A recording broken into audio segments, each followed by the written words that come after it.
بسم اللہ الرحمن الرحیم وقالوا قلوبنا غلف بل لعنهم اللہ بکفرهم فقلیلا ما یؤمنون۔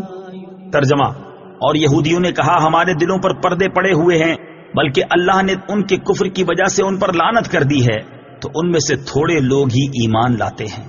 قلوبنا غلف، ہمارے دلوں پر پردے ہیں۔ یہودیوں نے مذاق اڑانے کے طور پر کہا تھا کہ ہمارے دلوں پر پردے پڑے ہوئے ہیں۔ ان کی مراد یہ تھی کہ حضور اقدس صلی اللہ تعالی علیہ وآلہ وسلم کی ہدایت ان کے دلوں تک نہیں پہنچتی۔ اللہ تعالیٰ نے اس کا رد فرمایا کہ یہ جھوٹے ہیں۔ اللہ تعالیٰ نے دلوں کو فطرت پر پیدا فرمایا اور ان میں حق قبول کرنے کی صلاحیت رکھی ہے۔ یہودیوں کا ایمان نہ لانا ان کے کفر کی شامت ہے کہ انہوں نے سید المرسلین صلی اللہ تعالی علیہ وآلہ وسلم کی نبوت پہچان لینے کے بعد انکار کیا، تو اللہ تعالیٰ نے ان پر لعنت فرمائی۔